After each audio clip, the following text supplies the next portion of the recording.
देखिए पहले ये काम किया था अभी तक हमने, और अब ये किया दोबारा, यानी मैंने कोड लिखा प्लीज एंटर योर नेम। अब जब वहां से यूजर को मैसेज ये नजर आएगा ये वाला, और यूजर अपना कोई नेम लिखेगा, यूजर ने यहाँ वहां पे लिखा सपोज अली। अब अली जो है वो आके कंप्यूटर के अंदर किसी वेरिएबल के अंदर सेव होगा। अब वो नेम के लिए हमने डाटा टाइप स्ट्रिंग यूज किया है, और उसके लिए जो वेरिएबल बनाया वो हमने नेम ही बनाया। आप इसको ए भी लिख सकते हैं, कुछ भी लिख सकते हैं। तो हमने यहाँ बताया कि नेम, यानी इस वेरिएबल के अंदर आके वो सेव हो जाए। अब मैं देखें इस बाकी कोड को अभी एक दफा कमेंट कर देता हूँ ताकि आप कंफ्यूज ना हो।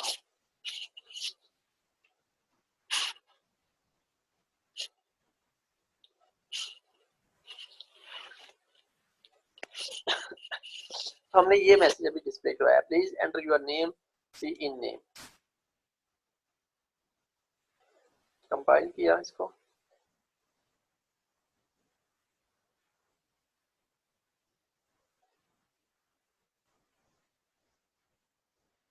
अब देखिए वो हमसे पूछा है कि जी प्लीज एंटर योर नेम, तो हमने कोई भी नेम एंटर कर दिया यहाँ पे अली। अब मैंने एंटर किया है, अब वो नेम वहाँ पे जस्ट सेव हो चुका है हमारे कंप्यूटर की मेमोरी के अंदर, लेकिन अभी यहाँ शो क्यों नहीं हो रहा? शो तो नहीं होगा क्योंकि हमने उसके लिए शो करवाने की कोई कमांड ही नहीं दी इसको। तो उसके लिए हम दोबारा कमांड देते हैं, क्या करते हैं कि सी आउट करवाते हैं उस चीज को। हमने सी आउट किया, सी आउट के अंदर हम कोई भी, हम सिंपल अगर ये भी लिख दें सी आउट और उस वेरिएबल का नेम दे दें, जो कि उस वेरिएबल का नेम ही नेम है, हमने उस वेरिएबल का नेम दिया, तो इस वक्त क्या होगा कि इस वेरिएबल के अंदर जो भी चीज सेव पड़ी है वो सी आउट हो जाएगी, यानी स्क्रीन पे नजर आ जाएगी। और इस वेरिएबल के अंदर क्या पड़ा हुआ है इस वक्त, बताएं, नीचे लिख के बता दें अगर समझ आई है तो। अली, ठीक है। नेम तो वेरिएबल है तलहा मुमताज, नेम तो, नेम जो आपने वर्ड नेम है वो तो वेरिएबल का नाम है, ठीक है। और उस वेरिएबल में हमने जो सेव करवाया है वो अली करवाया है। अब हमने सी आउट भी कर दिया नेम, तो अब क्या होगा, वो नजर भी आएगा वहां पे। तो ये देखिए एग्जीक्यूट दोबारा किया, अब एंटर योर नेम, हमने नेम दिया अली। अब मैं अली की जगह असगर दूंगा तो अब असगर नजर आएगा। जो लास्ट में वो क्वेश्चन कर रहे थे एक भाई के 5 की जगह 6 क्यों आ गए। अब अली दूंगा तो अली ने डिस्प्ले होगा, असगर दूंगा तो असगर होगा, जो भी है। अली किया, एंटर किया, तो अब देखें ये नजर भी आ रहा है कि आपने इसके अंदर जो नेम सेव करवाया था वो अली है। तो यहां तक हमने ये काम सीखा है अभी। तो इससे ये पता चला आपको कि कैसे वेरिएबल रन टाइम पे हम यूजर से जो है वैल्यू लेते हैं। अब एक चीज तो ये है, और दूसरी चीज ये है कि हम कह रहे थे जो मैंने आपको स्टार्ट में बताया, हमने यहाँ पे क्या किया, अभी तक एक वेरिएबल डिक्लेयर किया एन, और एन की वैल्यू हमने कब ले रहे हैं, एन के अंदर वैल्यू ले रहे हैं रन टाइम के ऊपर, जब प्रोग्राम रन करते हैं यूजर से लेते हैं। हाँ, दूसरी अप्रोच भी हमारे पास मौजूद है, हम क्या कर सकते हैं, मैं यहाँ पे भी ये काम कर सकता हूँ कि मैं लिखता हूँ integer n is equal to suppose value इसकी 45। अब दो काम इकट्ठे कर दिए, अब हम एन की वैल्यू रन टाइम पे यूजर से नहीं लेंगे। हमने क्या किया, हमने एक वेरिएबल एन डिक्लेयर किया, और जैसे ही डिक्लेयर किया उसके साथ उसके अंदर एक वैल्यू भी दे दी, एन इज इक्वल टू 45, कि भाई एन के अंदर जो वैल्यू सेव करवानी है आपने वो 45 करवानी है, ठीक है जी। तो इससे क्या होगा कि एन के अंदर ये वैल्यू, अब इसको बोलते हैं हम टेक्निकल टर्म के अंदर कि हाँ हमने क्या किया, एक वेरिएबल डिक्लेयर किया और उसके अंदर एक वैल्यू असाइन कर दी, और वो वैल्यू असाइन जो की है वो है हमारे पास 45। अब मैं इसको हम डिस्प्ले भी कर सकते हैं, कैसे, अब देखिए अब हम यूजर से नहीं वैल्यू ले रहे हैं, हम सिंपल लिखा जी सी आउट। अब हम चेक करने जा रहे हैं कि क्या वाकई ये वैल्यू एन की जो है वो 45 है इस वक्त। हमने लिखा सी आउट, कुछ भी मैसेज लिख सकते हैं जी, वैल्यू ऑफ एन इज, हम चेक करने जा रहे हैं कि वैल्यू एन के अंदर पड़ी क्या है इस वक्त, और ये मैसेज डिस्प्ले होगा। और उसके बाद फिर ऑपरेटर लगाया और हमने लिखा एन उसके साथ, ठीक है। जैसे यहाँ पे हमने सी आउट नेम किया तो इस वेरिएबल के अंदर जो भी चीज पड़ी थी वो बाहर डिस्प्ले हो गई। इसी तरह यहाँ पे भी हमने सी आउट एन किया, ये तो हमने एक्स्ट्रा मैसेज अपनी आसानी के लिए शो करवाने के लिए दे रहे हैं ना, इससे नहीं कंफ्यूज होना कि ये क्यों दिया है और इसके साथ ये क्यों दिया है। तो अभी हमने क्या किया, सी आउट करवा रहे हैं एन की वैल्यू। अब इससे क्या हुआ कि इसको एग्जीक्यूट करते हैं तो एन की वैल्यू हमें नजर आनी चाहिए। अब एन की वैल्यू हम यूजर से नहीं ले रहे हैं इस वक्त हमने यहाँ एन के अंदर एक वैल्यू सेव करवा दी है। तो हमने किया एग्जीक्यूट, कंपाइल एंड रन करते हैं उसको, तो हमें एन की वैल्यू नजर आएगी और साथ नीचे वाला कोड भी नजर आएगा। अब ये देखिए दोबारा से मैं थोड़ा दिखाऊँ आपको, आप नीचे वाला मैं कमेंट कर देता हूँ ताकि आप इसमें कंफ्यूज ना हो, या उसको मैं एंड लाइन कर देते हैं, हम न्यू लाइन पे जाके आए। अब हमारा कोड ये वाला चलेगा, ठीक है, ये वाला सेंटर वाला तो वैसे कमेंट में पड़ा है और ये नेम वाला जो हमने पहले किया वो चलेगा, तो उसकी और भी हमें नजर आएगी। देखिए अब वैल्यू ऑफ एन इज 45। अब ये वैल्यू ऑफ एन 45 कहाँ से आई है भाई मेरे, ये देखिए हमने ऊपर यहाँ पे ये किया हुआ है, एन के अंदर हमने वैल्यू 45 दी है, तो डायरेक्टली उसने एन की 45 जो वैल्यू है वो हमें डिस्प्ले करवा दी है।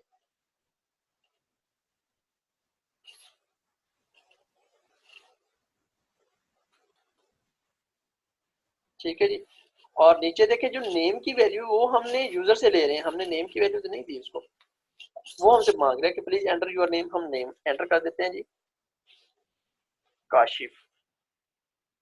अब अगर कोड की तरफ देखें आप, तो ये चीज यहाँ से एग्जीक्यूट हुई है, प्लीज एंटर योर नेम, और हमने, और उसके बाद जब ये चीज एग्जीक्यूट हुई है कि प्लीज एंटर योर नेम, इसने तो सिंपल मैसेज डिस्प्ले किया है। सी इन जब हुआ तो इसका मतलब है कि अब कीबोर्ड से आप टाइप कर सकते हैं। जब वहां पे आउटपुट के अंदर ये देखें ये चीज हमें डिस्प्ले हुई थी, प्लीज एंटर योर नेम, और आगे ये ब्लिंक हो रहा था ये, तो इसका मतलब क्या था कि भाई आप अपना जो है वैल्यू जो है वो दें, अपने नेम की कोई भी वैल्यू जो है वो डिस्प्ले करवाएं। तो हमने यहाँ पे कोई भी नेम दे दिया,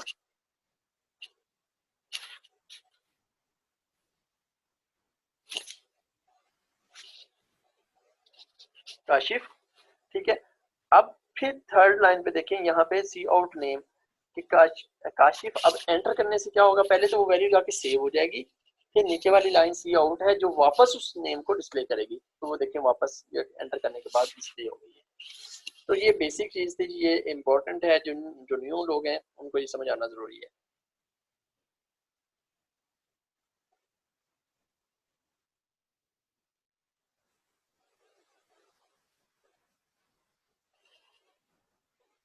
फहद अहमद खान जी, जो मल्टीपल वैल्यूज हैं आते हैं भाई मेरे, आपको वो बच्चे भी यहाँ मौजूद हैं जिनको सिंगल वैल्यू भी शायद अभी नहीं समझ आ रही होगी, हम मल्टीपल वैल्यूज की तरफ भी आते हैं, बट मुझे वो उसके लिए स्टेप बाय स्टेप आना पड़ेगा, ना कि जो है मैं किसी टाइम में। और मैं अगेन ये चीज़ आपको बताऊं, ये क्वेश्चनिंग आपको खुद सॉल्व करना चाहिए। आप इस वक्त एक लैब का काम कर रहे हैं, लैब कर रहे हैं आप, जो है वो क्लास नहीं कि आप उसके अंदर जस्ट बैठ क्वेश्चनिंग करें। लैब के अंदर क्या होता है कि आपको खुद करना होता है। अब आपने मुझसे जो क्वेश्चन पूछा है वो क्वेश्चन आपने ये है कि अगर एक वेरिएबल के अंदर हम मल्टीपल वैल्यू सेव कर दें तो क्या होगा। लेट्स सपोज जैसे एन के अंदर 45 की है, एन के अंदर हम 50 ये कर दी वैल्यू, एन के अंदर हमने ये वैल्यू कर दी सेव।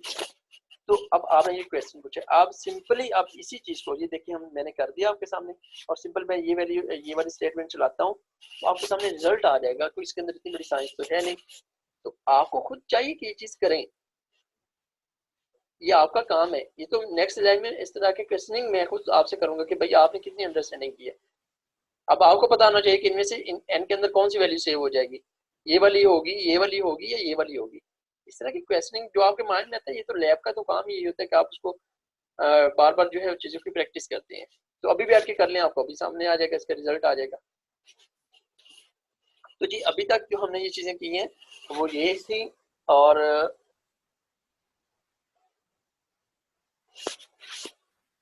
हमने क्या देखा, एक तो देखा कि हम वेरिएबल कैसे सिंपल डिक्लेयर कैसे करवाते हैं। ये सिंपल एक वेरिएबल डिक्लेयर किया हुआ है, ठीक है। वेरिएबल डिक्लेयर करने के बाद हम जो है वो यूजर से उसकी रन टाइम पे वैल्यू ले सकते हैं, फिर उस वैल्यू के साथ हम कुछ भी वर्क कर सकते हैं। अब यहाँ पे देखें तो क्या किया मैंने, एक वेरिएबल डिक्लेयर भी किया है और साथ उसको जो है एक वैल्यू असाइन भी कर दी है। देन ये भी होता है कि हम क्या करें कि जैसे मैंने एक और जैसे शायद दोबारा से ली इन, अब हम मल्टीपल वेरिएबल्स एक साथ भी डिक्लेयर कर सकते हैं। मैंने लिखा एम एन अमेन और एफ। अब ये तीन मैंने, अब एफ क्योंकि ऑलरेडी फ्लोट के लिए भी है, हम कर भी सकते हैं। मैं क्यों और ले लेते हैं ताकि आप कंफ्यूज ना हो। क्यू या मजीद में ऐसे कर देता हूँ, वेरिएबल वन, वेरिएबल टू। ठीक है, तो मोर देन वन वेरिएबल भी हम जो है यूज कर डिक्लेयर कर सकते हैं एट वन टाइम। अब इन सब के लिए यानी ये भी इसका मतलब ये है कि इस वक्त वेरिएबल वन भी इंटीजर टाइप का है, वेरिएबल टू भी जो है वो हमारे पास इंटीजर टाइप का है। तो होप सो ये चीज़ आपको समझ आई होगी। मजीद मैं आगे चलता हूँ चीज़ों की तरफ।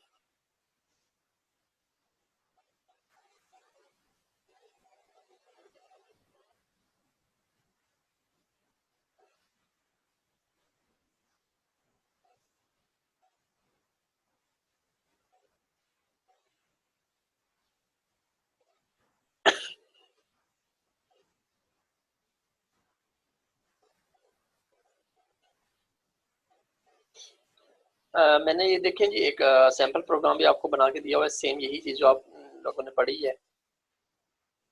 अब इसके अंदर देखें, एक आपको नज़र आ रहा है इस वक्त, ये देखें ऊपर भी दो प्रोग्राम दिए हैं मैंने।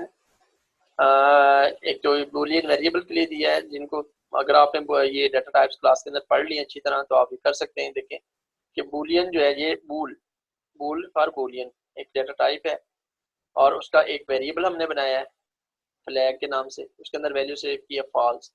तो उसको डिस्प्ले करके देखा है हमने कि इसका रिजल्ट क्या होता है, और फिर हमने उसके अंदर ट्रू सेव किया है तो उसका भी रिजल्ट चेक किया है। और फिर जो डाटा टाइप्स हैं, शॉर्ट मिन होती है, शॉर्ट मैक्स होती है, इंट मिन, इंट मैक्स, लॉन्ग, ये सारे डाटा टाइप्स क्लास के अंदर अगर आपने अच्छी तरह पढ़ी है तो आप ये प्रोग्राम समझ भी सकते हैं और इनकी डिटेल भी आप कर सकते हैं। बट अभी मैं आपको, क्योंकि ये चीज़ें सारी अगर पता है तो अनसाइंड क्या होता है, साइंड क्या होता है, लॉन्ग क्या होता है, शॉर्ट क्या होता है, फ्लोट क्या होता है, बूलियन क्या होती है, ये सारी चीज़ें अगर आपने पढ़ ली हैं तो, या अगर नहीं भी पढ़े तो आप सर से रिक्वेस्ट भी कर सकते हैं कि सर हमें ये चीज़ें आई होप के करवा दी होंगी, क्योंकि इनके लिए तो आगे पॉसिबल ही नहीं जाना।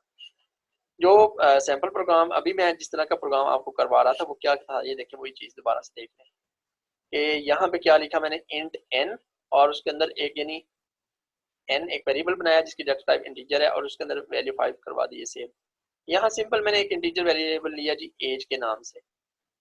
यहाँ पे मैंने एक वेरिएबल और बनाया है उस वेरिएबल का नेम ही नेम है, तो उसके अंदर वो उसकी टाइप जो है स्ट्रिंग है। एक वेरिएबल CGPA का बनाया, आता हूँ भाईजान सबर करें थोड़ा सा, मैंने पढ़ाना भी है। अभी 129 हो गए हैं और 2 बजे मेरी अगली क्लास में स्टार्ट हो जाएगी। CGPA इसके अंदर क्या है, फ्लोट इसकी डाटा टाइप है। फिर मैंने ग्रेड एक वेरिएबल बनाया जिसकी डाटा टाइप कैरेक्टर है। तो क्या किया उसके बाद, मैंने उसका प्रोग्राम बनाया हमने कि cout the value of n is. अब एन के अंदर अगर आप देखें तो ऊपर हमने एन के अंदर क्या रखा हुआ है, 5। ठीक है, तो डायरेक्टली यहाँ पे जब सी आउट करेंगे तो यहाँ पे रिजल्ट क्या आना चाहिए, 5 आना चाहिए, क्योंकि 5 के अंदर वैल्यूज 5 सेव पड़ी है। अब यहाँ पे देखें दोबारा ये स्टेटमेंट चलेगी, please enter your name, display होगा वहां पे। अब उसके बाद हमने सी इन दिया हुआ है, सी इन के साथ ये वेरिएबल दिया नेम का, तो वहां पे आउटपुट के अंदर हमें स्क्रीन जो है ब्लिंक करती हुई नजर आएगी, और यूजर सी इन किया है तो इट मींस यूजर अब कीबोर्ड से टाइप कर सकता है अपना नेम, यूजर अपना नेम टाइप करेगा। फिर हम एंटर करेंगे, न्यू स्टेटमेंट चलेगी, प्लीज एंटर योर एज। हमने दोबारा सी इन किया है, यानी यूजर कीबोर्ड से एंटर करेगा, और इस वेरिएबल के अंदर ये जो हमने ऊपर बनाया है ये वाला यहाँ पे, इस वेरिएबल के अंदर जिसकी टाइप इंटीजर है, तो इस वेरिएबल के अंदर यूजर अपनी एज स्टोर करवा देगा। फिर हम इसी तरह उससे उसका CGPA पूछेंगे। ठीक है, यूजर से CGPA सेव करवा देगा। हम उसका ग्रेड पूछेंगे कि आपका ग्रेड A है, B है, यूजर ग्रेड सेव करवा देगा। तो अब ये सारी चीजें हमारी जो है यूजर से हमने उसकी इंफॉर्मेशन ले ली है। अब हम चाहते हैं कि यूजर्स, अब जैसे आप कोई भी ऑनलाइन फॉर्म फिल कर रहे होते हैं, किसी पोर्टल पे साइन अप कर रहे होते हैं, तो क्या होता है वहाँ से आपसे पूछा जा रहा होता है कि please enter your first name, second last name, please enter your age, date of birth, this and this. और एंड पे सम टाइम ऐसा भी होता है कि एक रिपोर्ट जनरेट होके आ जाती है कि डियर कस्टमर आपने ये जो है हमें डिटेल्स प्रोवाइड की हैं। तो उसी तरह फिर हमने एक और स्टेटमेंट दी कि सी आउट मैंने करवाया जी, you have enter the following details, कि भाई आपने ये डिटेल हमें दी है। आप हमने वो सारी चीज़ें इकट्ठी डिस्प्ले करवा दी सी आउट के अंदर कि जी आपने नेम, ये देखिए ये डबल क्वेश्चन में दिया है कि भाई आपने जो नेम दिया है वो इस वेरिएबल के अंदर जो वैल्यू ये आई है वो डिस्प्ले करवा दें, कि नेम अगर आपने अली दिया है तो इस वेरिएबल के अंदर जो भी पड़ा है वो डिस्प्ले कर देगा। फिर बैक स्लैश एन क्यू लगाया, ये भी आपको पता है कि न्यू लाइन पे जाने के लिए। फिर उसकी जो एज है वो डिस्प्ले करवा दी, फिर उसका सीजीपी है जो वो डिस्प्ले करवा दिया। और ये सारी चीज़ें हैं। ये एक सैम्पल प्रोग्राम भी आपको बना के दे दी है। उसके बाद चलते हैं नेक्स्ट प्रोग्राम की तरफ। और पहले सिर्फ 2 मिनट है, आपको मैं क्वेश्चन लेता हूँ।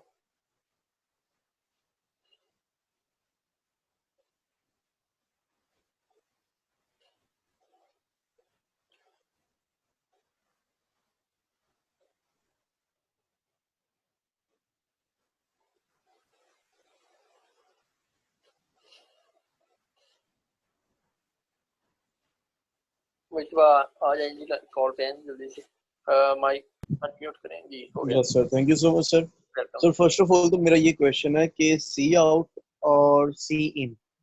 सी आउट सर बेसिकली मैं आपसे एक और रिक्वेस्ट करना चाहूंगा कि अगर आप उसी वक्त अनम्यूट करते हैं तो काफी कंफ्यूजन जो होती है ना दूर हो जाती है, क्योंकि हम लोग अभी बिगनर्स हैं एमसीएस, और इससे पहले हमारी कंप्यूटर फील्ड नहीं रह चुकी।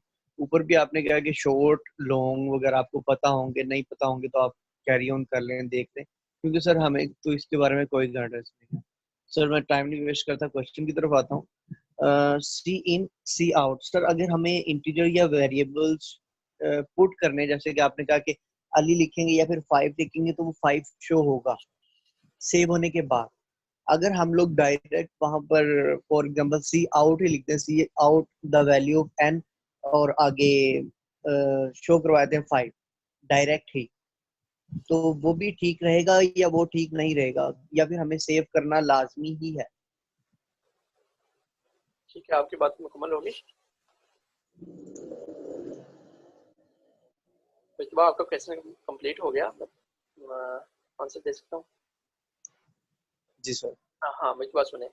अच्छा, पहली बात तो ये है कि जो ऑनलाइन क्लासेस हैं, आपको शायद पता नहीं कि इनको जैसे आपके लिए इनको अटेंड करना शायद इतना मुश्किल नहीं है जितना हमें ऑनलाइन क्लासेस डिलीवर करना। इवन के देखें इसके अंदर सिर्फ जो है हमें अटेंडेंस मार्क करना पड़ती है ना, उसके अंदर भी हमें काफ़ी ज़्यादा टाइम लगता है और काफ़ी मुश्किल होता है हमारे लिए। और बिलीव मी, हाँ जी बहुत ज़्यादा प्रॉब्लम है ऑनलाइन क्लासेस के अंदर। कोई बिल्कुल सर। इतना स्ट्रॉन्ग और अच्छा मैकेनिज्म नहीं है ये।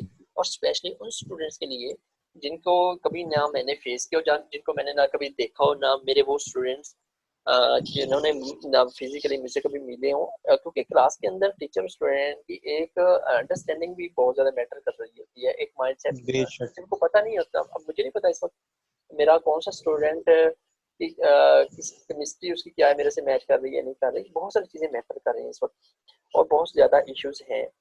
अब दूसरी चीज़ ये है, देखिए अब मुझे इस चीज़ का बखूबी अंदाज़ा है कि यहाँ पे दो तरह के स्टूडेंट्स मौजूद हैं। एक वो बच्चे मौजूद हैं जहाँ जिनको बेसिक्स का आइडिया है और वो मेरी चीज़ें ईजी कर रहे हैं।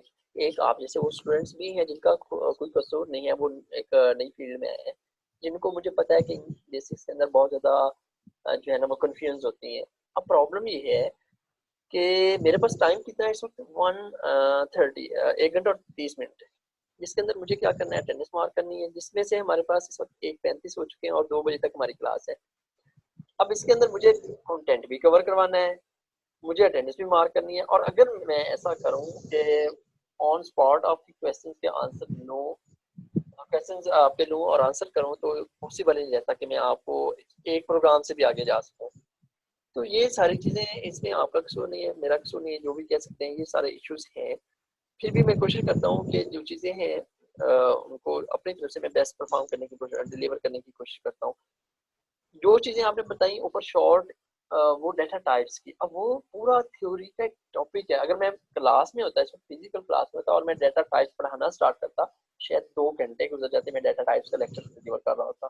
तो हाउ इट्स पॉसिबल कि 1 घंटा 30 मिनट की लैब के अंदर मैं आपको पहले थ्योरी का लेक्चर भी पढ़ाऊँ। तो ये चीज़ें थोड़ी सी मैटर करती हैं, हमें फेस करना पड़ेगी। सर आई टोटली अगर एग्री बात विद यू, सुने आप बिल्कुल ठीक तो कह रहे हैं कि मैनेज करना मेरी बात काफी पहले मुश्किल कंप्लीट हो होने जाता दें, मेरी बात पहले कंप्लीट होने दें। जहाँ तक हो सका मैं आप लोगों को जो है ना चीज़ें सपोर्ट करने की जो है वो करूँगा कोशिश। इवन के आप लोग मुझे ज़ूम के ऊपर मेरा ईमेल आईडी मैं भी यहाँ पे सेंड कर दूंगा, m.kaleem@superior.edu.p के ज़ूम के ऊपर मुझे अपने कॉन्टेक्ट्स में ऐड कर लें और मुझे आप इंडिविजुअली जो है कॉन्टेक्ट कर सकते हैं। हो सकता है जब आप कॉन्टेक्ट करें उसी टाइम में आपको हेल्प आउट ना कर सकूं, जैसे मेरे लिए पॉसिबल है। वो बच्चे जिनको इनिशियल स्टेज में प्रॉब्लम्स है, मैं क्लास से हट के भी उनको पर्सनली भी मतलब है कुछ हेल्प कर सकता हूँ, ये मैं आप लोगों के लिए कर सकता हूँ। इससे ज़्यादा और मैं क्या करूँ। अब दूसरी चीज़ ये जो आपका क्वेश्चन है, आप कह रहे थे कि वो ऐसे कर सकते हैं या ऐसे नहीं कर सकते। तो अब देखें उसके लिए अभी इस वक्त भी हाँ स्क्रीन शेयर ही है मेरी।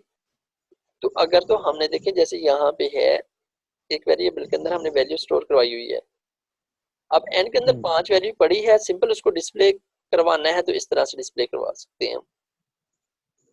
अगर हमने यूजर से वैल्यू लेनी है कोई भी वैल्यू, तो पहले फिर क्या आता है, हम यूजर को पहले मैसेज भेजते हैं कि भाई अपनी वैल्यू एंटर करो और यूजर कीबोर्ड के थ्रू वो वैल्यू डिस्प्ले करवाता है। बेसिक पर्पस जो है जो अभी हम सीख रहे हैं वो ये है कि भाई कीबोर्ड से यूजर से वैल्यू कैसे लेनी है, या डायरेक्टली अगर हमने कीबोर्ड से नहीं पहले ही वेरिएबल के अंदर वैल्यू स्टोर पड़ी है तो उसको डिस्प्ले कैसे करवाना है। अभी तक सिंपल जो चीज हमने सीखी है वो यही है। ठीक है सर। ओके, मजीद अभी 1-2 क्वेश्चन करते हैं, अगला क्वेश्चन भी मैं करवाता हूँ तो हो सकता है आपको फर्दर चीजें जो है ना वो क्लियर भी हो जाएंगी। जी सईदा, कायनात, असर और सिकंदर, अब आप लोगों को क्या है, सिकंदर आप बताएं, मैं पहले सिकंदर बताएं जल्दी से। जी सर, मेरी आवाज आ रही है सर? बिल्कुल। अच्छा सर, वो मेरा सवाल ये था कि सी आउट करने में हम दो चीजें यूज कर रहे हैं। अब जो हमने देखा कि ये इन्वर्टेड कॉमर्स के अंदर जो हम वैल्यू देंगे ये सी आउट में आएगी, लेकिन जब हम वो आगे वैल्यू देते हैं वो इंसर्ट सेशन के बाद, उसके बाद आप वो कॉमर्स नहीं लगा रहे। ये चीज मुझे ठीक क्लियर है, कर दें सुने अब प्लीज। इधर ही सुने मेरी बात। ये मेरा पॉइंटर नजर आ रहा है ना इस वक्त आपको? बिल्कुल आ रहा है, देखें, बिल्कुल आ अगर रहा है, हाँ जी। इस स्टेटमेंट की हम बात करें, cout the value of n is, तो डबल कोटेशंस के अंदर सी आउट का मतलब तो ये है कि जी स्क्रीन के ऊपर डिस्प्ले होना। तो जी। ये चीज तो स्क्रीन के ऊपर एज इट इज डिस्प्ले होगी, ये चीज डबल कोटेशंस के अंदर वाली, हम्म ये आपको पता है। हम्म। अब ये जी जी। चीज अगर मैं इस चीज को भी डबल कोटेशन में डाल दूं, एन को भी, तो स्क्रीन के ऊपर हम्म मुझे एन ही नजर आएगा। ये बड़ा अच्छा क्वेश्चन है, स्टार्ट में ये बच्चों को वाकई कंफ्यूज करता है। अगर मैं इस एन के साइड्स पे भी कोटेशन लगा दूं तो ये मुझे स्क्रीन पे एन ही नजर आएगा। अगर मैं चाहता हूं कि सर इस सही। एन की वैल्यू मुझे नजर आए, और वो वैल्यू हमने इसके अंदर ही भेजी है 5 यहाँ से, अगर मैं चाहता हूँ एन की हम्म। वैल्यू नजर आए, ना कि एन खुद वहां प्रिंट हुआ नजर आए, तो फिर क्या होगा, मुझे एन के साइड्स पे कोटेशन नहीं लगाना होगा, सिंपल उस वेरिएबल का नाम लिखना होगा। ये उस वेरिएबल का नाम लिख दिया हमने। कुछ क्लियर हुआ अभी? ठीक है सर। जी बिल्कुल क्लियर हो गया। चलिए ठीक हो गया। ठीक है जी। सईदा ने कि कन्वर्ट करना है हमने इंच जो होते हैं उनको सेंटीमीटर्स के अंदर। देखें अब थोड़े से क्वेश्चन आगे हम बढ़ा रहे हैं। हमने क्या किया, एक मेन प्रोग्राम में आए, हमने ये देखें फ्लोट क्या है, डाटा टाइप है, अभी हमने पढ़ी इंटीजर भी एक डाटा टाइप है, फ्लोट भी है, कैरेक्टर भी है। फ्लोट के बाद 2 वेरिएबल डिक्लेयर कर लिए, एक का नाम रखा है इंचेस। आप आई रख लें, ए रख लें, बी रख लें, कुछ भी फर्क नहीं पड़ता, सिर्फ उसके कुछ रखने के भी असूल हैं वो पता होने चाहिए। यानी जिसमें से सपोज करें एक रूल ये भी है कि आप कभी भी किसी भी वेरिएबल नेम को आप जो है पहला डॉट से स्टार्ट नहीं कर सकते, डॉट इंचेस नहीं रख सकते। तो कुछ इसके रूल्स हैं उनका पता होना चाहिए। फ्लोट एक डाटा टाइप है, उसके अंदर हमने 2 वेरिएबल डिक्लेयर किए, पहला इंचेस और दूसरा सेंटीमीटर। और आगे सेमीकोलन क्यों लगाया, क्योंकि स्टेटमेंट कंप्लीट हो रही है। यूजर को मैसेज दिया सी आउट में कि एंटर लेंथ इन इंचेस, कि हमारा यूजर जो है लेंथ दे कि मेरे पास जी 12 इंच है, इसके सेंटीमीटर निकालने हैं। अब इस प्रोग्राम जो हम बना रहे हैं इसका पर्पज ये है कि हम कोई भी वैल्यू देंगे वो इंचेस के अंदर देंगे, हमारा प्रोग्राम उसके सेंटीमीटर कैलकुलेट करके दे देगा। तो देखिए क्या हुआ, पहले सबसे पहले यूजर को ये स्टेटमेंट डिस्प्ले होगी अब कि भाई अपने इंचेस बताएं। अब यूजर ने साफ ज़ाहिर है कीबोर्ड से वो इंचेस बताने हैं, तो सपोज 23 है, तो कीबोर्ड से उसको उससे जो कीबोर्ड से हमने इनपुट लेनी है उसके लिए हमें पता है कि सी इन लगाना पड़ेगा, और सी इन के साथ हमेशा ये वाला ऑपरेटर लगता है, ये भी हमें पता है। और यूजर जो वो वैल्यू दे रहा है उसके लिए हमारे पास एक कंटेनर भी होना चाहिए, यानी कि एक वेरिएबल भी होना चाहिए जिसके अंदर हमने वो वैल्यू स्टोर करवानी है। उसके लिए हमने एक वेरिएबल बना चुके हैं, ये वाला इन चीज हमने बताया। जैसे यूजर ने कीबोर्ड से वैल्यू दी और हमने बता दिया कि वो वैल्यूज भाई इस जो है वेरिएबल के अंदर रख लो, सेव कर लो, कर ली। अब हमने खुद से ये एक फार्मूला दिया है, फार्मूला बनाया है। आपको पता है कि जो भी होती है ना 1 इंच होता है, इसके अंदर कितने 2.54 यानी 2.54 सेंटीमीटर होते हैं। 1 इंच के अंदर 2.54 सेंटीमीटर होते हैं। मैं अगर आपको वैसे भी कहूँ कॉपी के ऊपर भाई कॉपी पेंसिल निकालो और मेरे पास 12 जो है इंचेस हैं, इसके साथ इसके सेंटीमीटर निकालो, तो आप क्या करेंगे, 12 इंचेस को अगर यहाँ पे 12 हो तो 12 को आप 2.54 से मल्टीप्लाई करेंगे तो वो क्या बन जाएंगे, आपको सेंटीमीटर बन जाएंगे। मैंने अगर आपको कहा कि भाई 12 सेंटीमीटर है, 12 इंचेस हैं, उसके सेंटीमीटर निकालो, तो 12 मल्टीप्लाइड बाई 2.54, तो हमारे पास रिजल्ट में क्या आ जाएंगे, रिक्वायर्ड सेंटीमीटर आ जाएंगे। तो हमने क्या किया, हमने ये फार्मूला बनाया। अब इंचेस जो है, इंचेस के अंदर वैल्यू कहाँ से आ रही है, वो यहाँ से आ रही है, और वो वैल्यू कौन दे रहा है, वो यूजर दे रहा है। वो कहाँ से दे रहे हैं, यहाँ से रन टाइम पे हम उससे पूछ रहे हैं।